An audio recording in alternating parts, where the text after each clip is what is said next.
Chitya Deshatarine Jai Shri Krishna Chaitanya Prabhu Nityananda Hare Hare Hare Rama Rama Rama Hare Hare Budaya Mahapriyama Puro Vibhunyarmaya Chadyadamusha Purusha Bhungte Gadam Sadasa Sadasat Makalam Krishista Bhagavan Vachamsi Me Om Namo Bhagavate Vasudevaya Om Namo Bhagavate Vasudevaya Om Namo Bhagavate Vasudevaya Om Namo Bhagavate Vasudevaya Om Namo Bhagavate Vasudevaya Om Namo Bhagavate Vasudevaya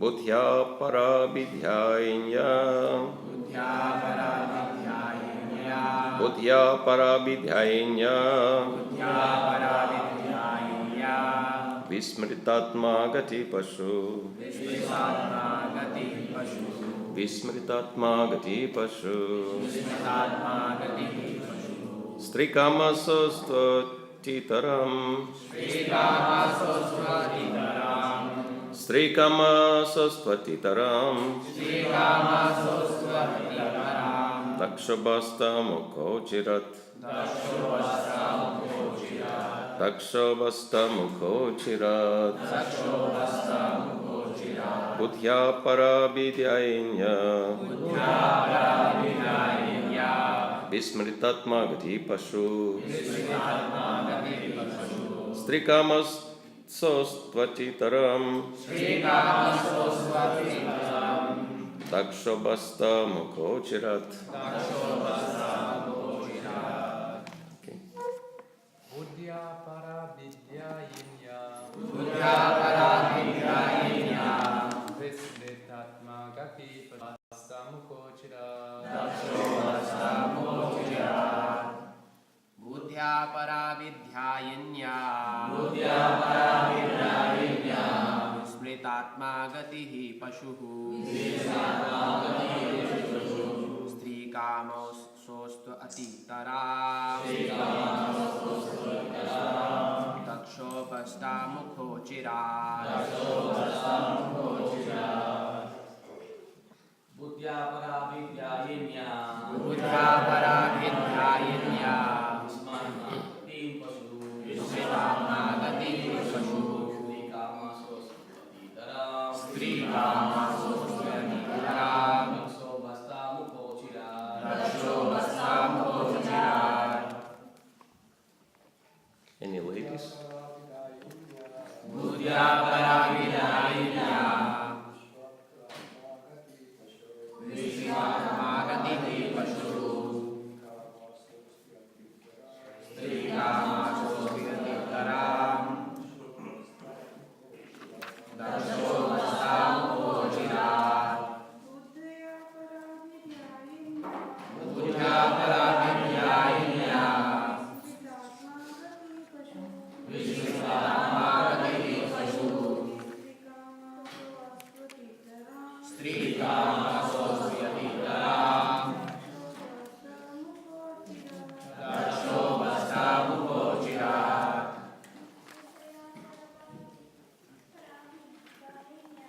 Buddhya Parabidhyainya Vismritatma Gatihi Pashuhu Strikama Sostvatitaram Dakshobhasta Mukhochirat Synonyms: Buddhya, Buddhya by intelligence. by intelligence Para Abhyainya, Parabidhyainya by accepting the body as the self. by accepting the body as the self Vismritatma Gati, Vismritatma Gati having forgotten the knowledge of Vishnu.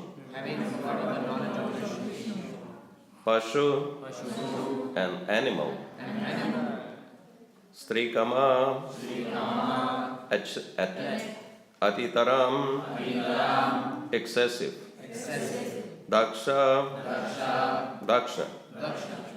Bastamukha, Bastamukha the face of a goat. the face of the goat Achirat, Achirat, in a very short time. in a very short time. Translation. Daksha has accepted the body as all in all, therefore, since he has forgotten the Vishnu Pada or Vishnu Gati and is attached to sex life only, within a short time he will have the face of a goat. Text 24. Vidya buddhi avidyayam karma mayam asau jada samsarant iha yechamum anu sarvava maninam. Those who have become as dull as matter by cultivating materialistic education and intelligence are nascently involved in fruitive activities. Such men have purposely insulted Lord Shiva. May they continue in the cycle of repeated birth and death. Purport. The three curses mentioned above are sufficient to make one as dull as stone, void of spiritual knowledge and preoccupied with materialistic education, which is nescience.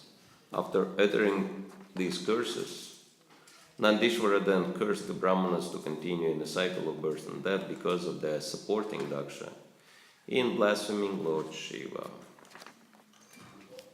So Prabhupada ki jai. Vastamukho Chirad. Daksha has accepted the body as all in all, therefore, since he has forgotten the Vishnu Pada or Vishnu Gati and is attached to sex life only, within a short time he will have the face of a goat. Vidya buddhi avidyayam karma mayam asau jagat samsarant ihaye chamum antu sarvava maninam. Anu sarvava maninam. Those who have become as dull as matter by cultivating materialistic education and intelligence are nascently involved in fruitive activities. Such men have purposely insulted Lord Shiva. May they continue in a cycle of repeated birth and death.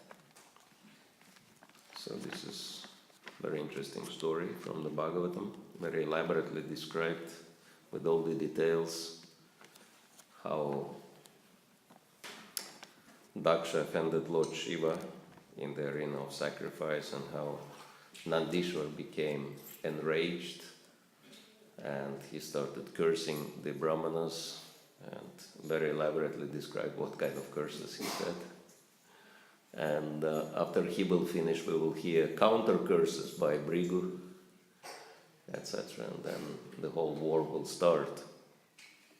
And so, this is the history of the universe. Religious wars, right? Followers of Brahma and followers of Shiva. Brahmanas and Shaiva is always fighting with each other, trying to prove who is better. But we can see how real Vaishnavas respond to this. And real Vaishnavas, the best of the Vaishnavas, Lord Shiva, he just stood up and left. He was not interested in all this fighting for prestige and for showing who is better. And this is the lesson for us, that we have all three examples of critics of the Vaishnavas, and example of critics of the critics, and example of real Vaishnavas who don't care about these things, right? Because this material world is mental asylum, as we were mentioning, that there are no sane people here, right? And that's why Vaishnava does not expect any good from anyone living in this world. Vaishnava never becomes surprised if someone behaves in a crazy way, right? It's normal. This is material world. Another example is given that material world is Durga, right? Prison house of material existence.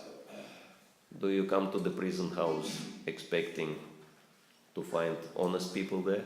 No.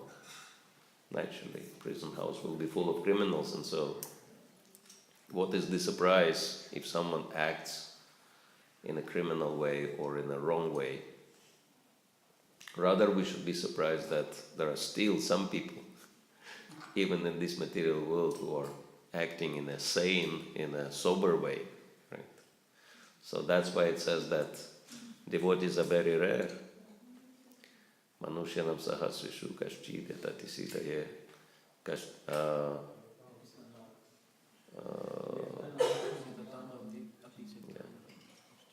Manushyanam sahasrishu kaschid yatati sitaye yatatam api sitanam kaschin mam veti tatvataha. That amongst many thousands of men, there are only very few who are striving for perfection,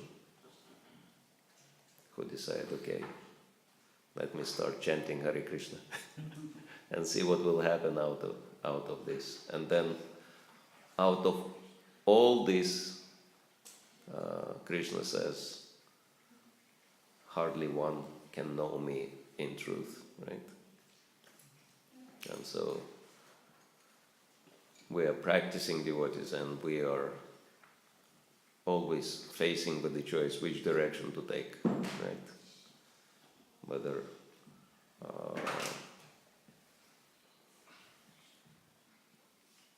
take Krishna consciousness and use it for self-gratification, like we see in the example of Daksha, right? Or try to fight with other devotees and show your superiority, like we see the example of Nandishwar here. Or just be peaceful and continue with your practices of Krishna consciousness, no matter what's going on around, right? And this is what this pastime is teaching us. We have these three choices. Whether we deviate to the right or to the left, or go straight home back to Godhead. And actually, Nandishwar very accurately describes all the faults of Daksha, and he explains why Daksha became so dull-headed that he could not see the greatness of Lord Shiva, and very clearly it was moved by envy, just because Lord Shiva haven't shown him. Lord Shiva didn't have to, because he's in superior position, right? He's the presiding, he's the, we can say, he's the supreme devata of this material world, right? And so he doesn't have to show respect to any insignificant jiva. But because he happened to be Daksha's son-in-law, he expected some respect from Lord Shiva. And so that expectation led him to anger, right? And criticism, actually, not just anger, but rage. And this is very interesting, that this is, I think, the first and foremost lesson we can learn. I mean, there are like probably 108 lessons we can learn from this pastime. But the first and foremost is very simple, that attachment leads to frustration, right? Or as Bhagavatam says, kama krodha bijayate. Lust causes anger. And Srila Prabhupada was referring to one very famous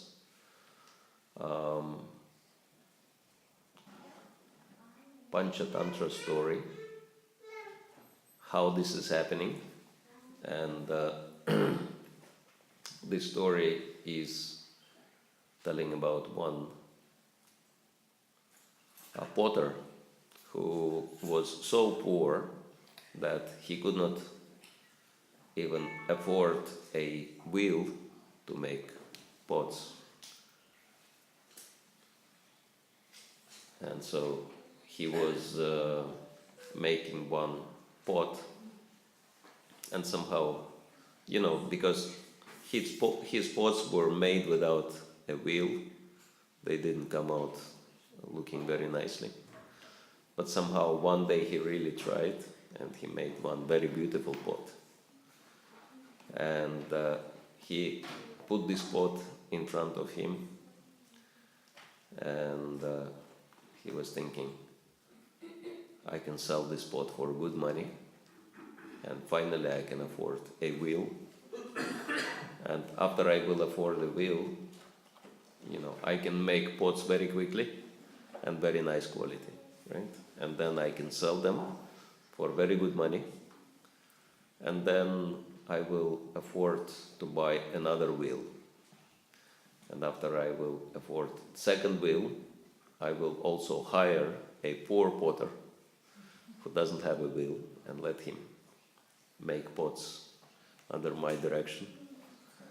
And so I'll be selling many pots, and then I'll buy many wheels and hire many potters so that they would make pots for me. And I won't even be involved in making them. I'll be just trading. I'll be selling these pots, and my business will grow and grow. It will become nationwide, and then it will go internationally, and I'll become really wealthy, multimillionaire, right? And then, of course, after I'll have a lot of money, finally I'll marry a very nice lady from very affluent family. And why one wife after all? I'll become a rich man, I can afford 2 wives. But of course those wives, they may not find common language with each other. So I would have to build each wife separate house. And from each wife I'll have many children. And I'll give them best education and best facilities, etc.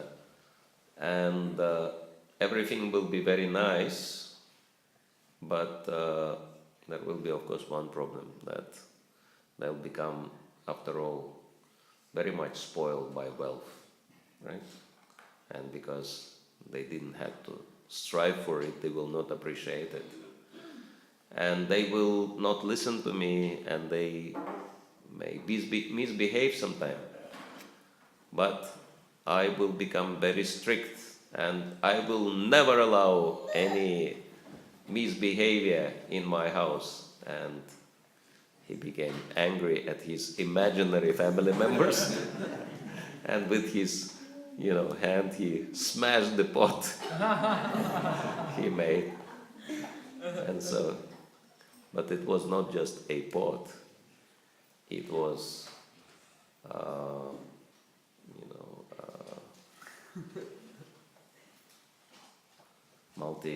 multi-million-dollar business, and 2 wives and many children and 2 big houses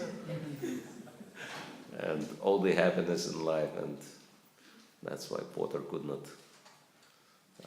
tolerate it and died of grief. So little sad story. Anyway, Panchatantra tells it in a bit simplified way. We elaborated on it a little bit, but this is the idea. This story very nicely illustrates how it works. Kama krodha bijayate, right? You have so many lust. This is what Nandishwar tells here, right? Attachment to sex life. So lust manifested. Lust has subtle dimensions, and subtle dimensions are even stronger than gross ones, right? And what are the subtle dimensions of lust? It is attachment to wealth, to high position and prestige. That's like the topmost attachment, right? Actually, each of the following attachment is greater than the previous one. And we can see that very clearly.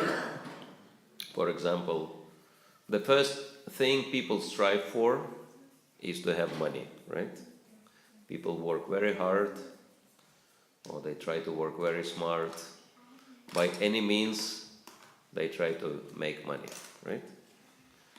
And some people become quite fortunate, and they make more money than they can spend, right? And then what do they normally do? Many of those people go into politics, right? So, okay, I made enough money, now I want prestigious position, right? I want to become a political leader. And then, after they acquire a prestigious position, what do they want to do? They want to become famous, right? And so we can see that these are the subtle attachments, which are much stronger than gross attachments. And Daksha had it all.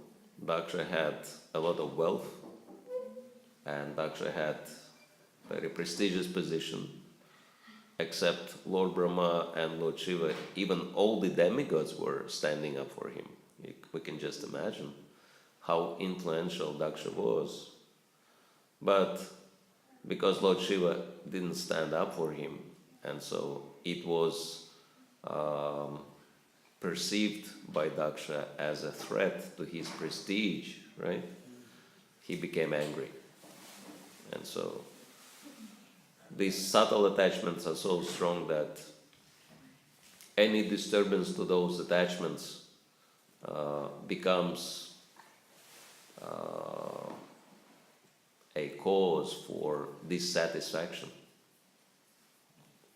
And thus one may be in a very nice position, but still unhappy.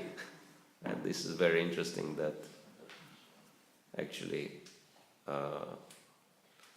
on the way here there is some church, and it says on the whatever advertisement or notice board, very nice quote.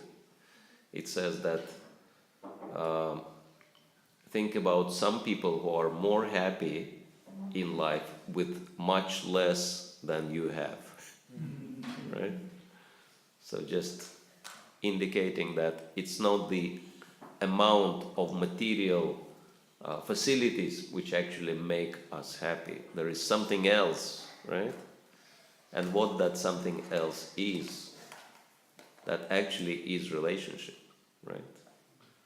And the first and foremost relationship is with the Supreme Lord, and then with others as parts and parcels of the Supreme Lord. And so it is very I think important for all of us that we have two choices in life, two goals we can focus on, right?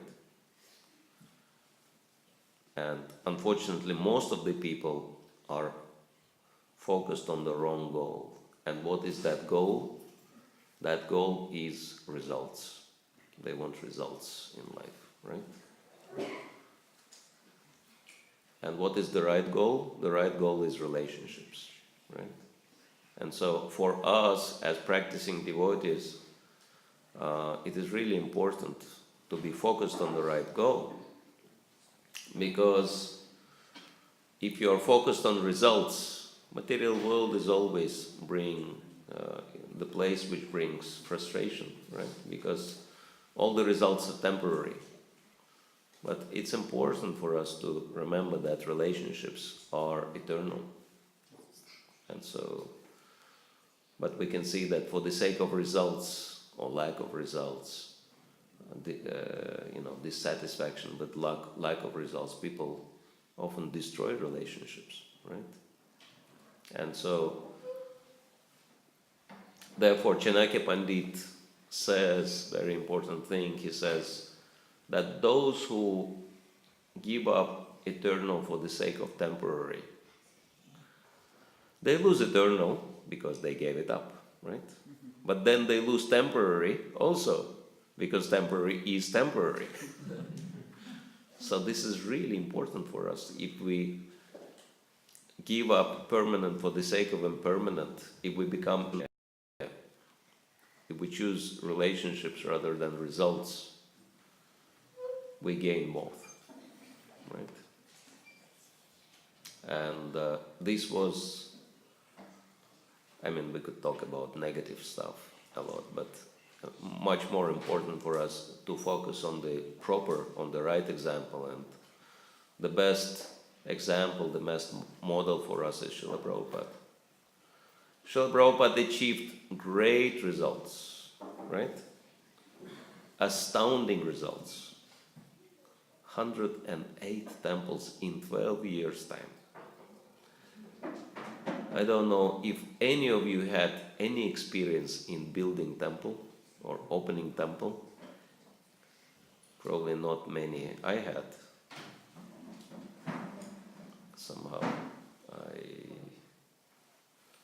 was involved in building one temple. And I was very young. I was not even 30 when it started. And very enthusiastic. And we actually had enough support to build it, enough funding. And I was thinking it's going to be easy. It will take a year, maybe a year and a half to build it from scratch. And started very enthusiastically. You know how long it took? More than 10 years to complete the project. Because there were so many unexpected reverses, right? And so much pain I had to go through for this sake, because I've taken the responsibility, right? And so I just couldn't give it up. Anyway, it's like very long and tedious and pretty painful story, building temple. And then a little bit later on, one senior Vaishnava approached me and he said, "Oh, you've done very nicely building a temple. We need another one. Would you like to get involved?" I said, "No way, not in this lifetime. I don't want to go through such pain anymore."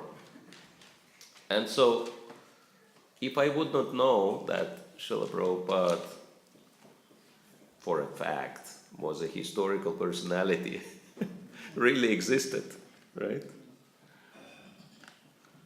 And if I would not see the temples he opened in his lifetime, not only in his lifetime, but in the last 12 years of his life, I would never believe it.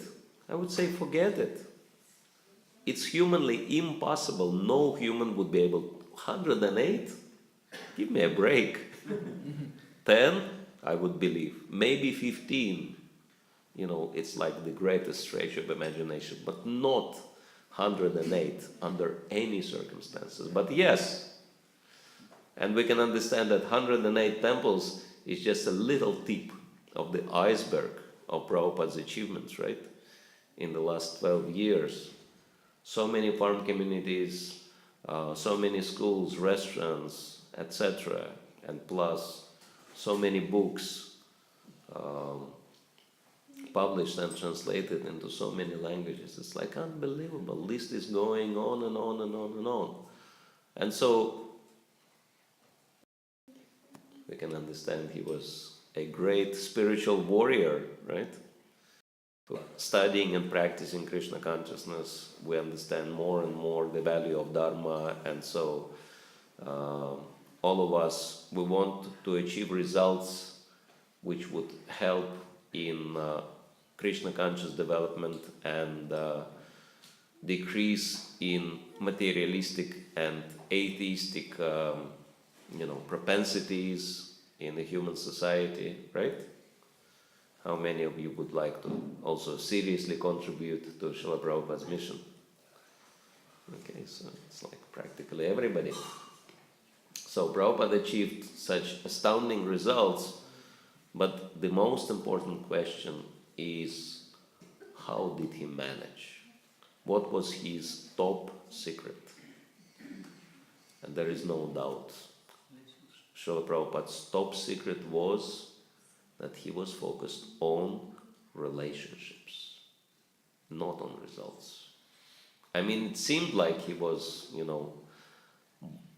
working very persistently on getting the results, but his actual focus was relationships. And when we hear Srila Prabhupada's stories from eyewitnesses, they reveal this point that, for example, one very dear result is money, right? Money is the honey. It's so sweet, can't be beat, right? So people die for money, right? And from the very beginning, it appeared like Srila Prabhupada was really attached to making money, right? Like Brahmananda Prabhu says,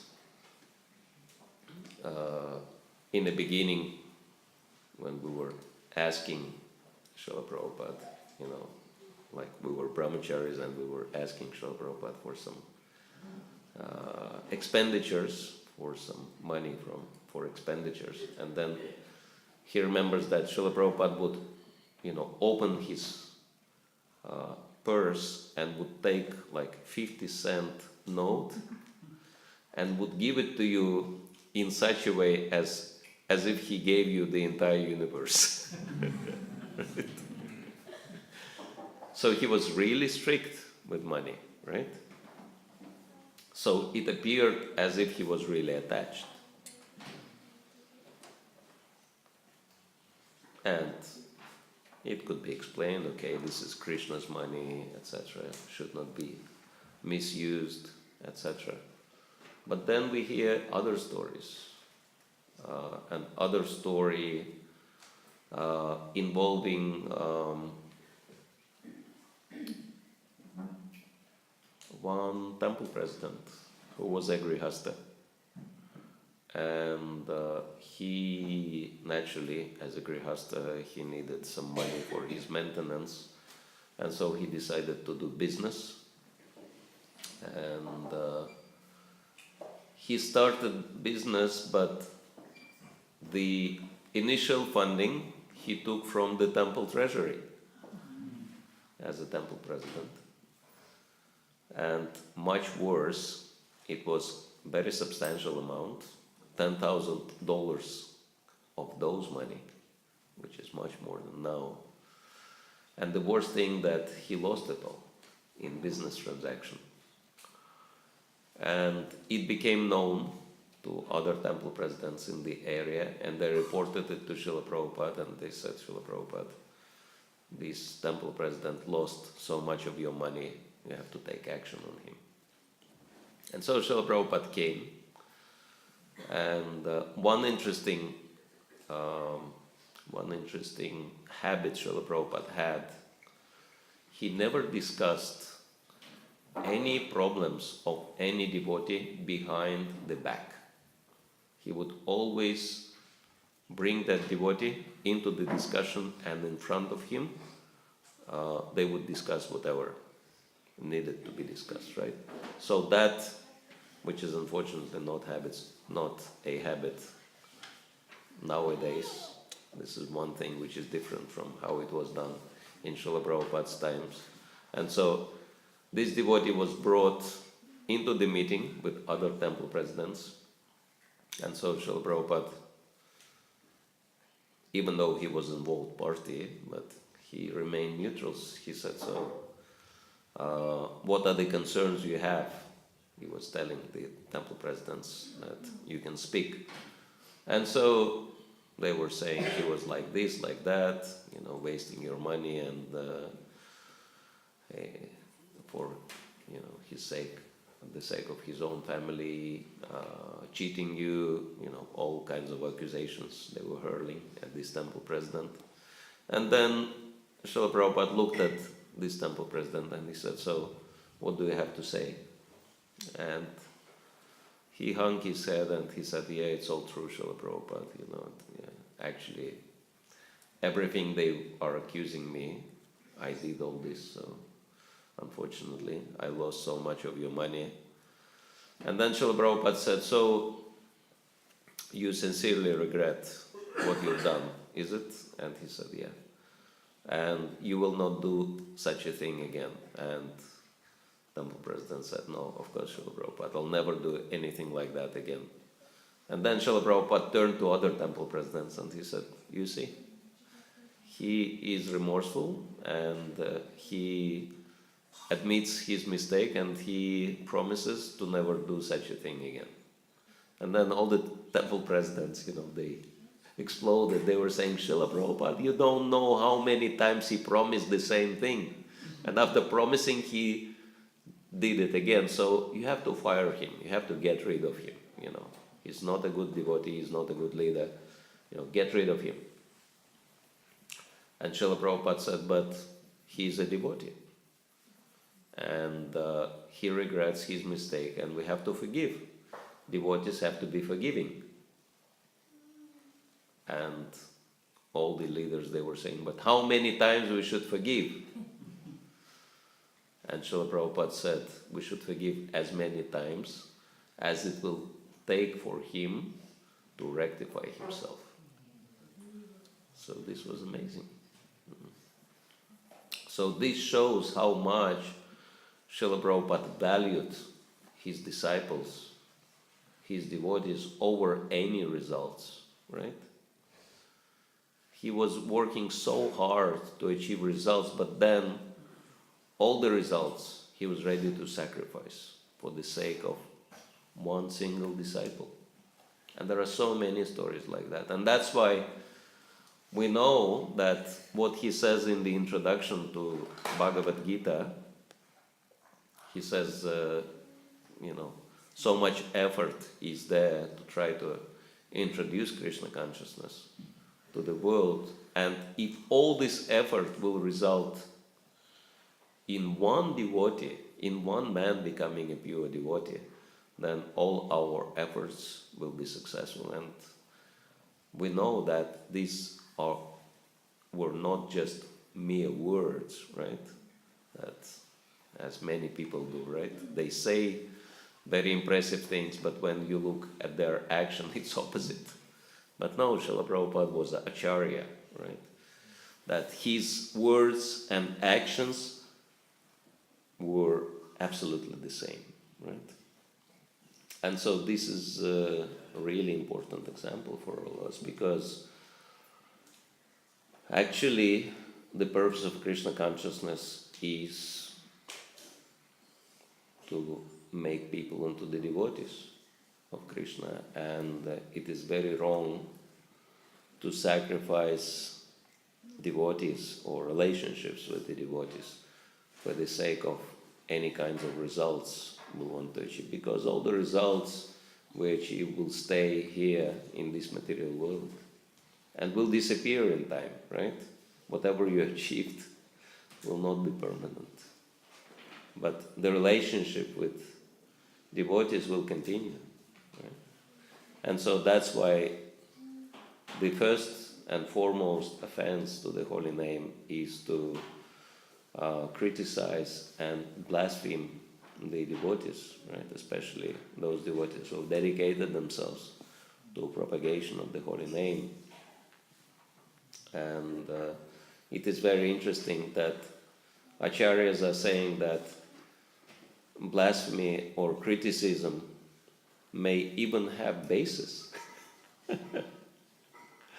may not even be artificial, might be real.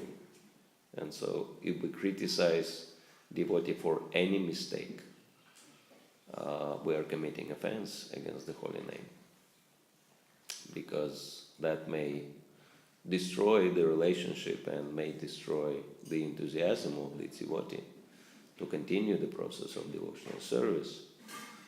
And Garuda Purana is very emphatic about it. So many scriptures are so elaborately describing the results of the offense against the Vaishnava. And so Garuda Purana says that anyone who is offending Vaishnava in any way, And of course, the worst offense is to kill Vaishnava, or physically injure or attack Vaishnava, or blaspheme Vaishnava, or criticize Vaishnava behind his back. And then the last one in the list is not to show happiness upon seeing a Vaishnava. That's also considered. Yeah. This is also considered to be an offense. Why? Because if you don't show happiness upon seeing a Vaishnava, naturally that means you're offensive in your mind, right? Or you're envious in your mind. And that's also an offense. And then Garuda Purana says, anyone who does any of the above offenses goes to hell. Simple and clear. So, and that's why the curse Nandishwar made is pretty relevant. In the first, in text 23, which we chanted, he says that since Daksha forgotten the Vishnupada or Vishnu Gati and attached to sex life only, within a short time he will have the face of a goat. Basically, yeah. He went through hellish punishment. His head was chopped off and then replaced it with goat's head, which is pretty hellish. And then text 24 says, those who have become as dull as matter by cultivating materialistic education and intelligence are nascently involved in fruitive activities. Such men have purposely insulted Lord Shiva. May they continue in the cycle of repeated birth and death. So that's the result.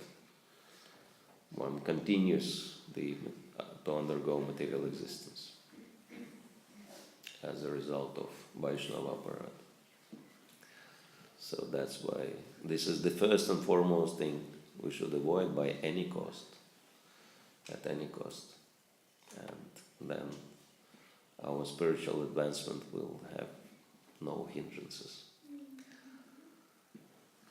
All right, anyone has any comments, questions, suggestions, complaints? Yes? Maharaj, thank you for the class.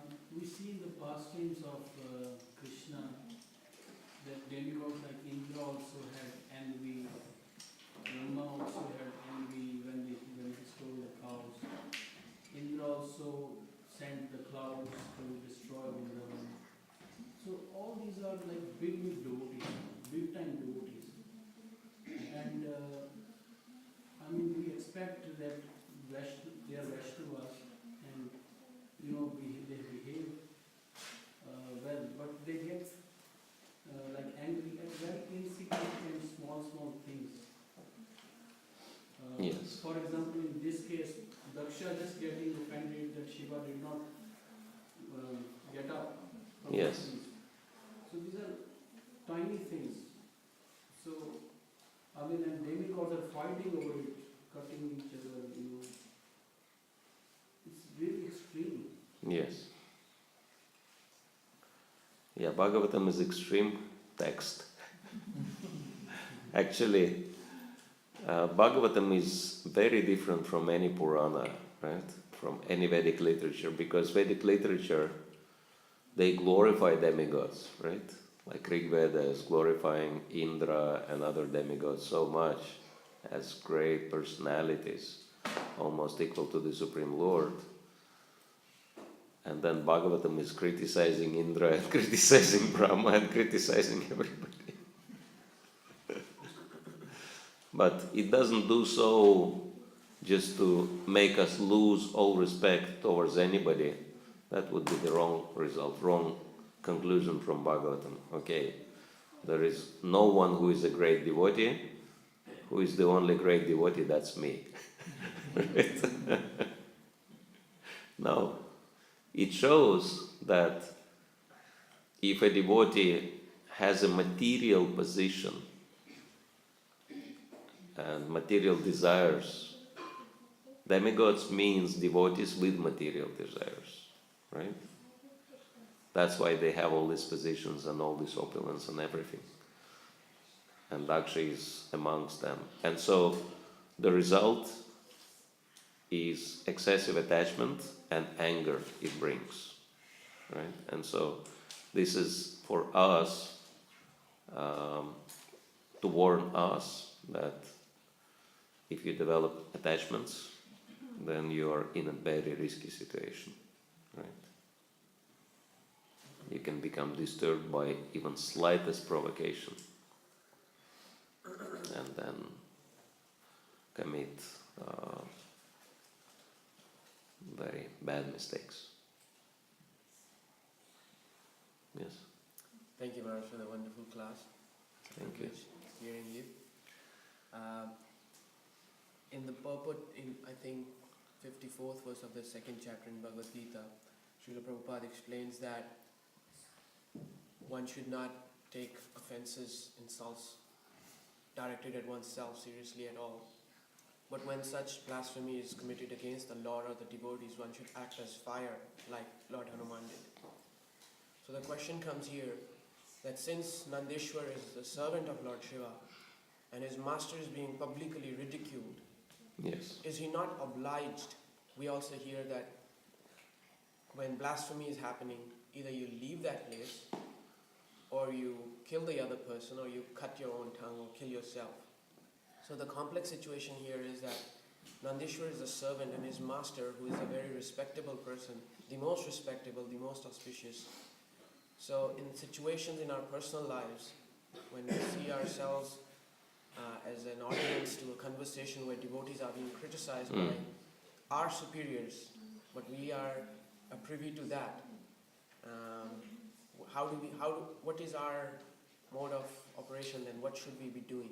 Yeah, that's a very good question. When we hear the blasphemy of the devotees and someone who does that is in situation when he will not listen to our advice, and if we try to advise in the same way as Nandishwar did here, he tried, but he tried to preach to the Brahmanas, but the results were disastrous, right?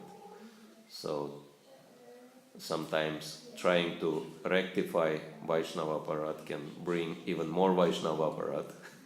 So it's like Prahlad Maharaj gives an example, disease which is more dangerous, medicine which is more dangerous than disease, right?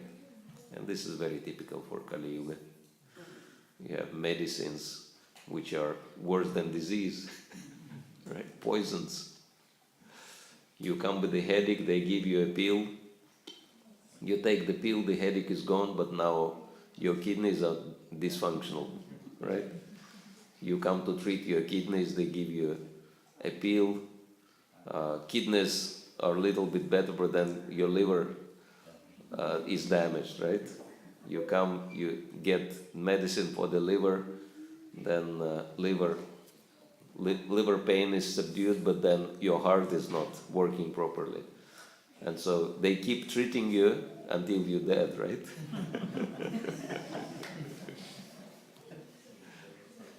So sometimes it is like that, medicine which is worse than the disease itself.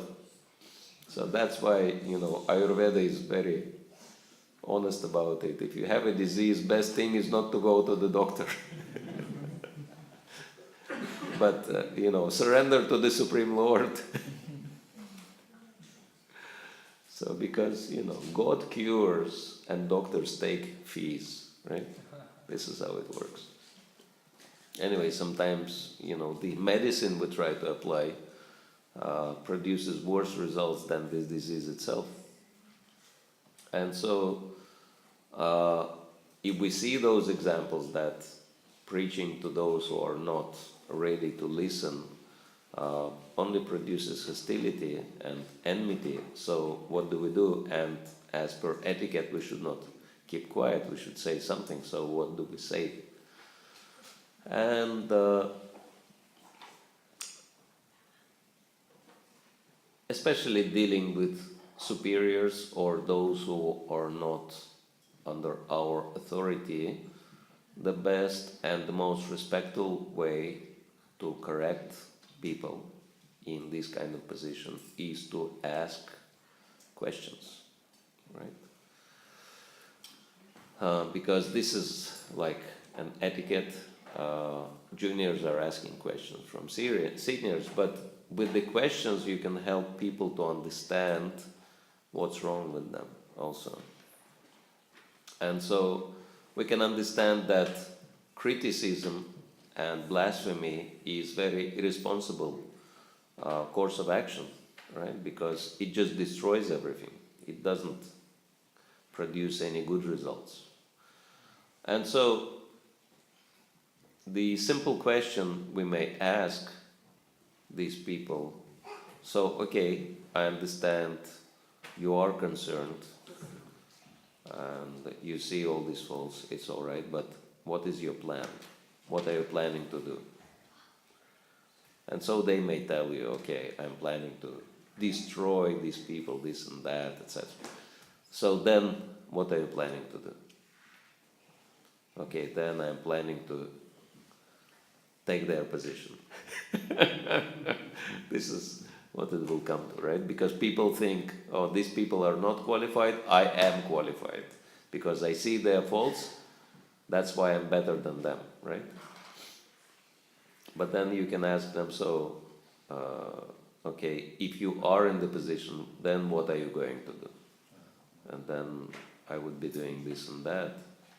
And so, if it is a positive course of action, because, if it is negative, and then you may ask, like, how do you think it will help the development of Krishna consciousness, right? So anyway, with the clarifying questions, you can help people to understand that it's actually illusory. Their so-called preaching or whatever they're trying to do will never produce any good results, right? But instead of telling them directly, you may help them to understand by asking clarifying questions.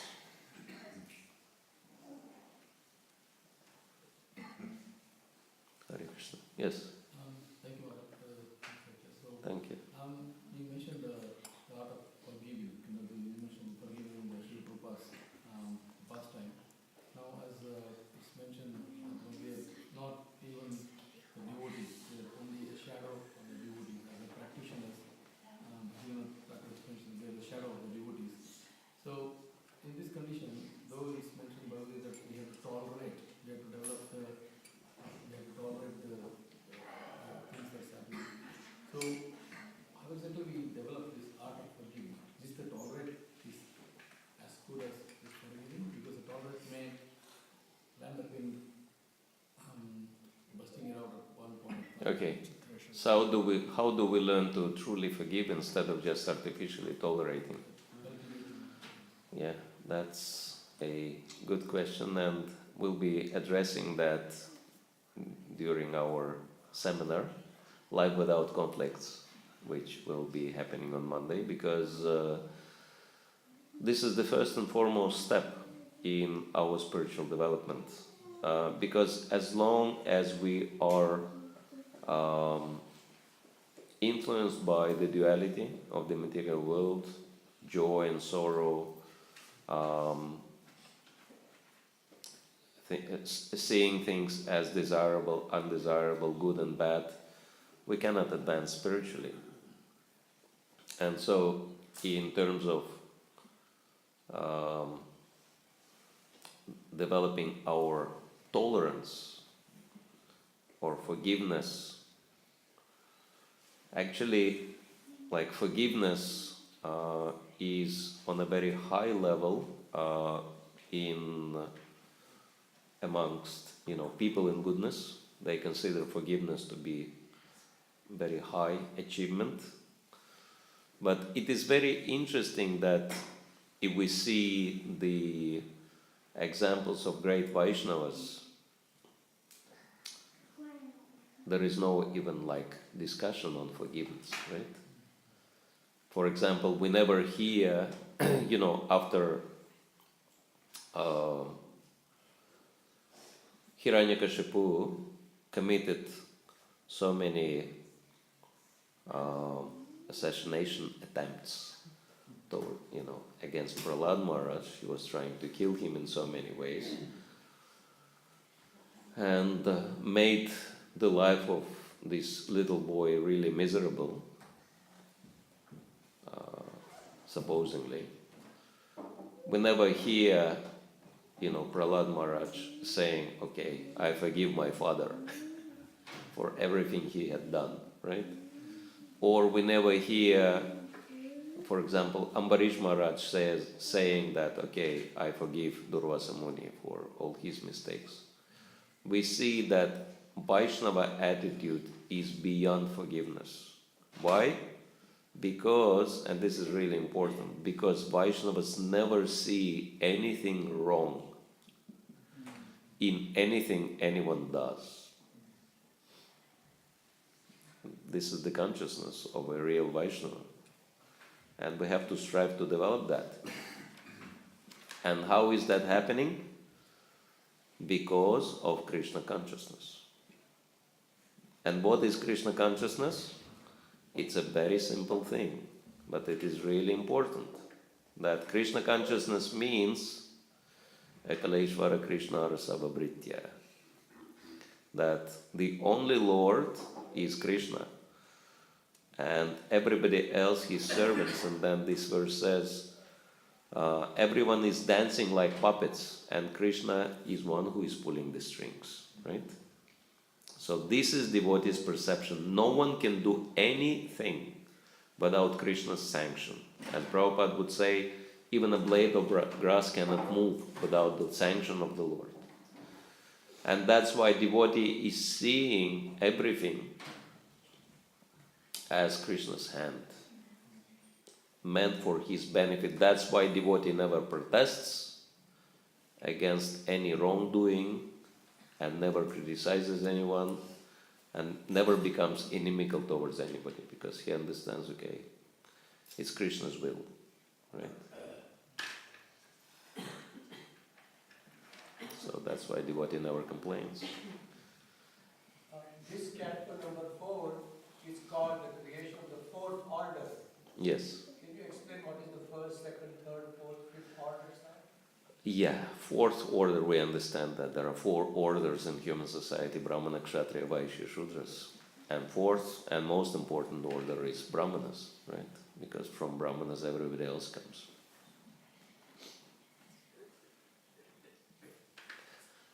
Alright, so I think we should stop here because it's already a little bit late. But thank you for your kind attention and enthusiastic listening and good questions. Shri Prabhupada ki jai, Grantaraj Srimad Bhagavatam ki jai, Nitai Gaur Premanande.